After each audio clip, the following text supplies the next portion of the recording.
Bom dia, pessoal.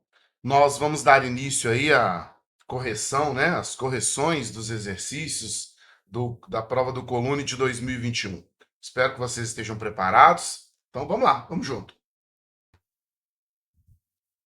O primeiro exercício, né? Sempre lembrando que os exercícios da prova do Colune são exercícios assim de reflexões bastante complexas, né?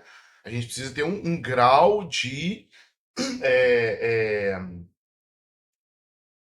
de percepção, um grau de concentração bastante grande, né? Então, muitas questões trabalham com textos, gráficos e imagens. Às vezes as três coisas, né? Então, esse primeiro exercício mesmo é um grande exemplo. É um exercício bastante complexo, né? Primeiro a gente tem aí um texto. Então, vamos fazer a leitura desse texto. No início do século XX, a China era um país monarquista e pouco industrializado. Naquele momento, o descontentamento popular com o governo era crescente, em razão da conivência da monarquia com a exploração do país pelas potências capitalistas ocidentais e pelo crescente imperialismo japonês. Na Segunda Grande Guerra, a China foi massacrada pelo Japão, que chegou a ocupar a então capital chinesa no que ficou conhecido como Massacre de Nanquim, 1937-1938.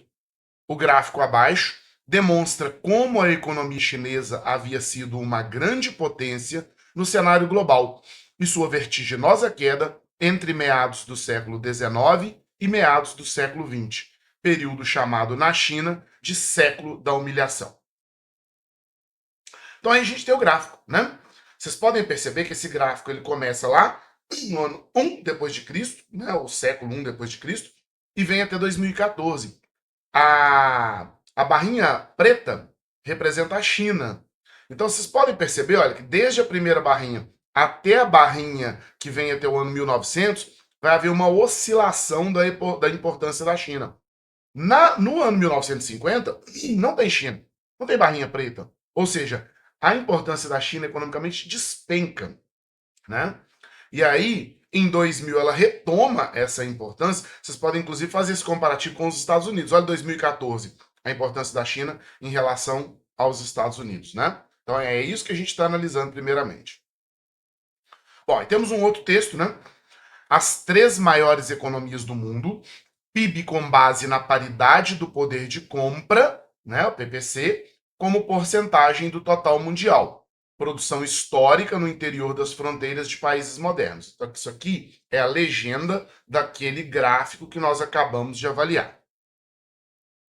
E aí nós temos um segundo texto, né? Em 1911, os nacionalistas chineses derrubaram a monarquia e instauraram uma república. Em 1912, os nacionalistas criaram o Partido Nacionalista do Povo, chamado Kuomintang. Em 1921, foi criado o Partido Comunista Chinês, sob a liderança de Mao Tse-tung. Inicialmente, esses dois partidos se uniram para lutar contra o retorno da monarquia na China. Contudo, a partir de 1925, distanciaram-se e passaram a defender projetos diferentes para o país.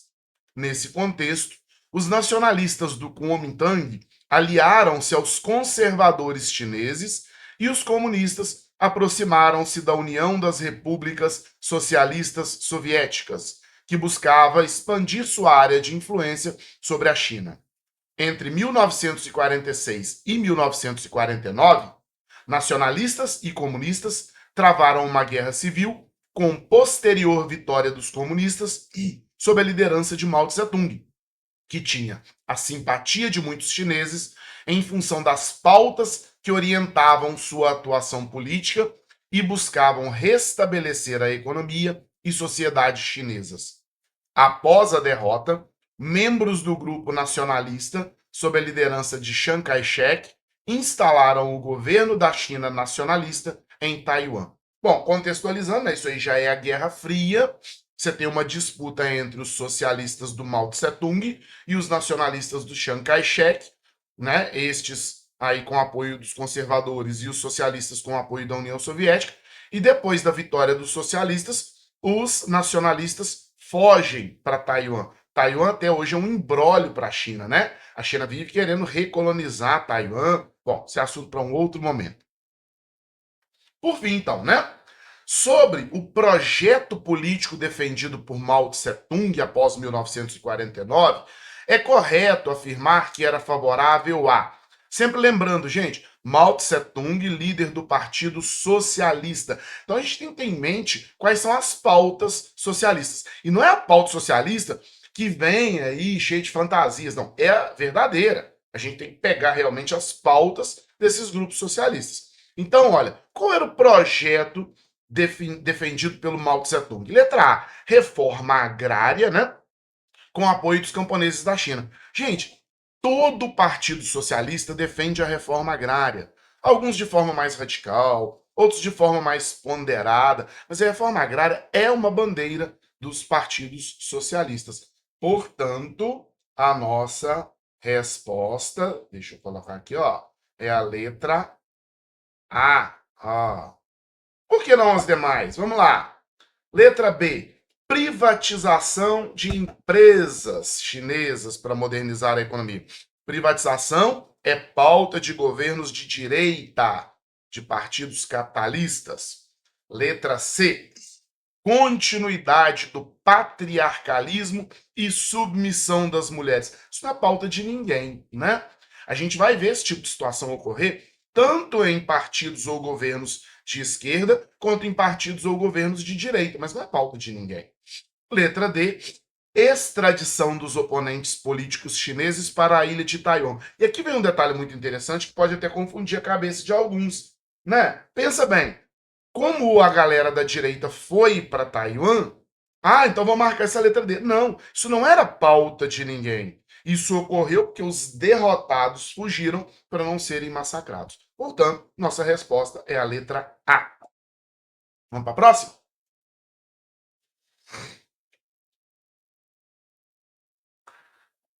Ao longo das últimas décadas, as condições de vida no Brasil se transformaram.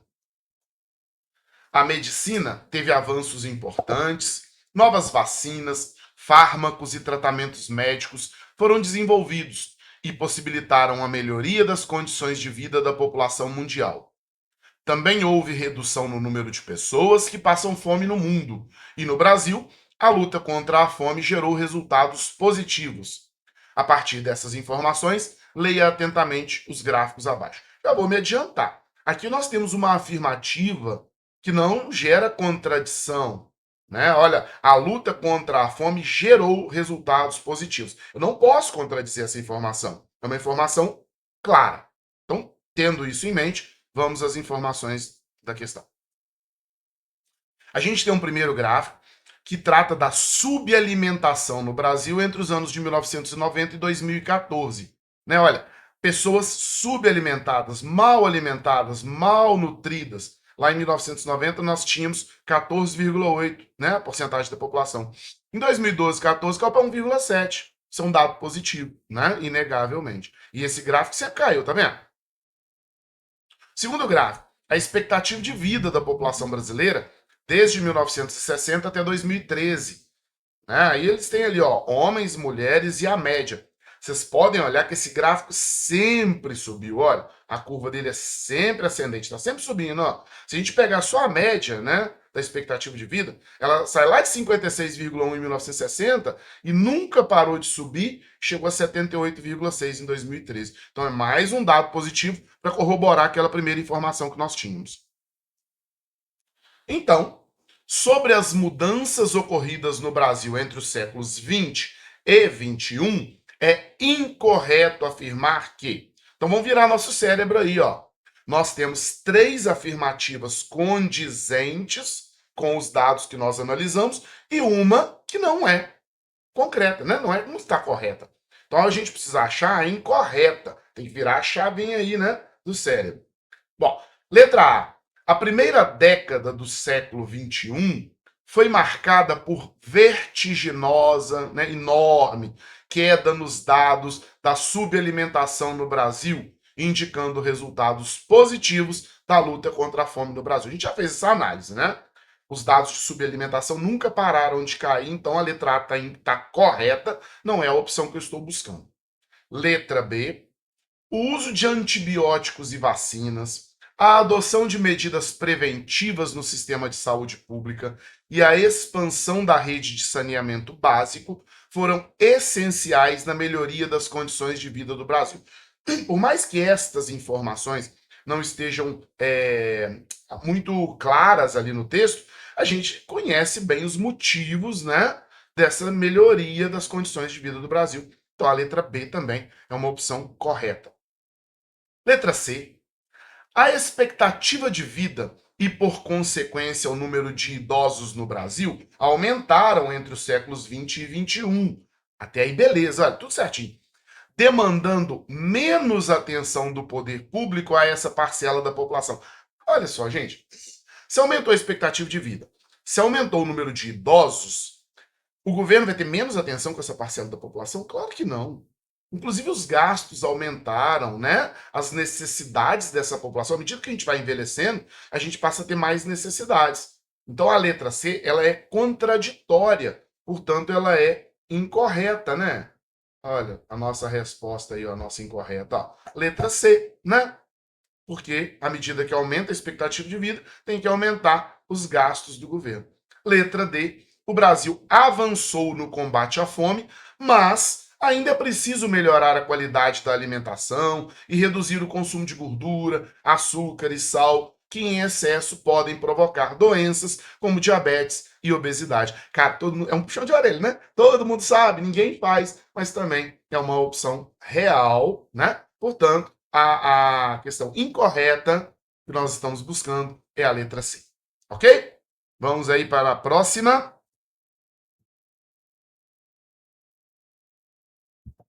Então, nessa questão também, novamente, nós temos texto e imagem. Analise o texto e a imagem abaixo. Primeira República Brasileira é um período marcado por grandes contrastes. Ao mesmo tempo em que é possível notar uma grande euforia com relação às novas tecnologias, à civilização, ao progresso e à modernidade, é um momento marcado também pelos efeitos menos positivos das mudanças que foram empreendidas por agentes políticos e seus impactos na vida de milhares de pessoas. Dentre diversos movimentos sociais ocorridos nesse momento, pode-se citar a revolta da vacina, ocorrida no Rio de Janeiro em 1904, como resultado da reação da população do Rio de Janeiro às ações de modernização, remodelação urbana e medidas sanitárias levadas a cabo por seus governantes e outras autoridades, dentre as quais se destaca o médico sanitarista Oswaldo Cruz. Contextualizando então, galera, a Primeira República, né, aquele período, vamos colocar ali, é o início do século XX, né? A gente tem realmente uma mudança significativa social no Brasil, né? Um novo governo, novas modernidades, mas foi um período de revoltas. Por quê? Porque os problemas sociais que existiam no século XIX persistiram e muitas vezes até se ampliaram. E um desses grandes movimentos revoltosos foi a revolta da vacina. E a gente tem aqui, ó, uma charge, né? Ela é muito famosa, essa charge. Ela já caiu em vários vestibulares pelo Brasil, né? Você tem ali, ó, um exército de vacinadores. Eles estão com aquela agulha grandona, né? Porque realmente era uma agulha bem grandona. E o povo não aceita a vacinação. É o povo que se rebela contra esse processo de vacinação. Vocês estão vendo o pessoal jogando pia, banheira, serrote, né? Então, essa charge é bem ilustrativa daquele processo. E aqui a gente tem uma notícia da época, né? Vocês estão vendo que está escrito, inclusive, com o português de época. Espetáculo para breve nas ruas dessa cidade. Oswaldo Cruz, o Napoleão da seringa e lanceta, à frente das suas forças obrigatórias, será recebido e manifestado com denodo pela população. O interessante dos combates deixará a perder de vista o das batalhas de Flores e o da guerra russo-japonesa. E veremos no fim da festa quem será o vacionador à força. Então, isso aqui foi publicado em um jornal de época. E aí nós temos 3 proposições para analisar com relação à revolta da vacina. Com relação à revolta da vacina, analise as afirmativas abaixo. Né? Vamos ver aqui quais dessas são condizentes com tudo que a gente viu até agora. Número 1. A defesa da salubridade urbana e da modernização da cidade, promovida pelas autoridades, possibilitou a instalação de uma campanha de saneamento e de vacinação obrigatória contra a varíola. Cara, olha só que é uma opção, não é uma afirmativa, desprovida de emoção, né? A defesa da salubridade urbana. O que é salubridade urbana? Né? Você acabar com aqueles focos das doenças que assolavam o Rio de Janeiro e o Brasil naquela época. Essa campanha foi promovida pelas autoridades e ela promoveu a instalação da vacinação obrigatória. Ponto final. É verdadeira? Sim, é verdadeira. Né? Não tem nada a ser questionado aqui, não. Ó, a opção 1. Opa, eu riscando onde eu não devo. Espera aí. Vamos apagar, né? E aqui, ó. Ops, 1, tá? A 1 é correta. É difícil aqui esse rabisco meu, né? 1 correta. Número 2, afirmativa 2. A população foi informada da importância da vacinação a partir de uma ampla campanha de esclarecimento conduzida por órgãos governamentais e divulgada por meio de jornais e revistas. Gente, tá bem claro que não, não é? Ninguém foi informado. O motivo da revolta é a falta de informação. Se hoje nós temos campanhas de desinformação, naquela época faltava-se informação coerente, né? Então, por isso a revolta. A 2 não é verdadeiro. Eu vou parar de escrever aqui porque está virando uma bagunça. Afirmativa 3. O descontentamento com as reformas urbanas, a impopularidade do governo e a obrigatoriedade da vacinação provocaram o desencadeamento de uma revolta popular na cidade do Rio de Janeiro. Né? Quer dizer, 2 e a 3, inclusive, são opositivas. Né? Realmente, o que desencadeou a manifestação foi a reforma urbana.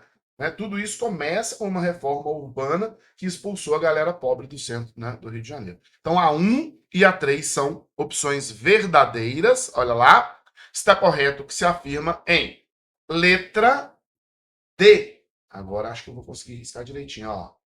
Letra D é a nossa opção correta. Apenas 1 e 3 apenas são as nossas respostas corretas. Beleza? Vamos para a próxima questão.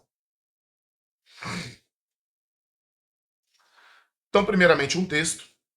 O processo de colonização da África e da Ásia foi conduzido por países europeus em função de interesses econômicos e políticos, especialmente com o objetivo de conquistar novos mercados consumidores, acesso a matérias-primas e domínio colonial.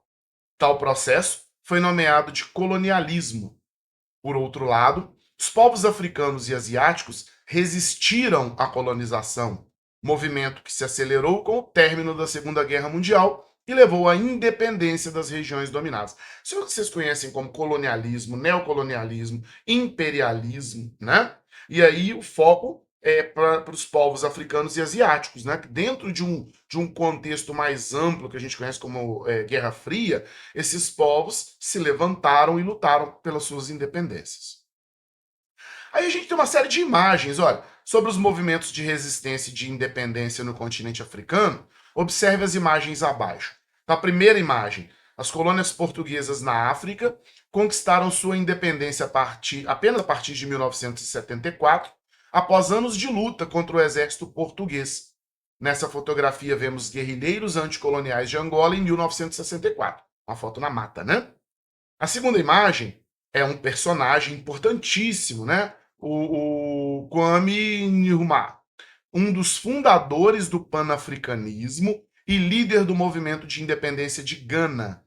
Observem bem, na ocasião desse retrato, feito em 1959, ele ocupava o cargo de primeiro-ministro de Gana. Né? Então, esse é um personagem importante na luta pela independência de Gana. Aí a terceira imagem. líderes pan-africanistas reunidos durante congresso realizado no Congo em 1962. Vocês estão vendo que sempre repete essa ideia do pan-africanismo, ou seja, as nações africanas unidas contra a dominação? E a última imagem, sul-africana deixa banheiro reservado para mulheres não brancas durante o regime do apartheid, em Soweto, na África do Sul, em 1970. Um dos regimes mais brutais, né? Esse regime do apartheid, ele segregava os negros no país onde 90% da população era negra. Enfim, então, sobre a resistência, né, ao colonialismo e aos movimentos de independência do continente africano, é incorreto afirmar que, mais uma vez, temos 3 proposições verdadeiras e uma falsa. Letra A. Os movimentos de afirmação da identidade africana desenvolveram-se desde o final do século XIX, com a fundação da Associação Africana e a organização das conferências, olha ali, ó, pan-africanas, cujo objetivo era a luta contra o racismo e a garantia da soberania das colônias africanas e asiáticas. Lá a gente estava falando no texto, nas imagens, a gente estava falando do século XX. Mas está dizendo que esses movimentos começaram no final do século XIX. Por que a gente pode ter isso em mente? Porque a partir do momento que um povo é dominado, obviamente ele já começa algum processo de resistência, né? Por mais que esses processos às vezes não sejam muito grandes, muito visíveis, mas esses processos geralmente começam imediatamente. Portanto, a nossa letra A aí, ela está correta. Lembrando que a gente está procurando a opção incorreta. A letra B. A perda de prestígio e de capacidade militar e econômica dos países europeus envolvidos na Segunda Guerra Mundial provocou intenso abalo com relação aos domínios coloniais, resultando na ampliação das mobilizações em diferentes colônias da África e da Ásia em defesa da libertação nacional. Geralmente, gente, quando você tem uma luta pela libertação de um povo, você tem fatores internos e externos. A dominação em si é um fator interno, mas você precisa, né, do condicionante externo, que seria o enfraquecimento das nações europeias envolvidas na Segunda Guerra Mundial, né? Vocês já estudaram isso. Lá no final da Segunda Guerra Mundial, você vai ter uma troca de bastão, onde os países europeus deixam de ter protagonismo e esse protagonismo vai passar para Estados Unidos e União Soviética. Então a letra B é uma afirmativa correta. Letra C. As ações políticas dos povos africanos, levadas a cabo pelas elites intelectuais nativas, como Kwame Nkrumah, meu Deus, que nome, tiveram pouco impacto nos movimentos de independência, a exemplo da independência de Gana em 1957, primeiro país africano a se emancipar. Gente, nós vimos ali que esse cara, que eu não sei falar o nome dele, ele era primeiro-ministro. Como assim a ação dessas pessoas como ele tiveram pouca influência, pouco impacto?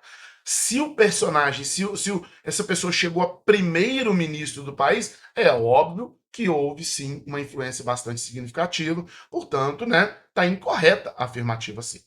Por fim, a letra D.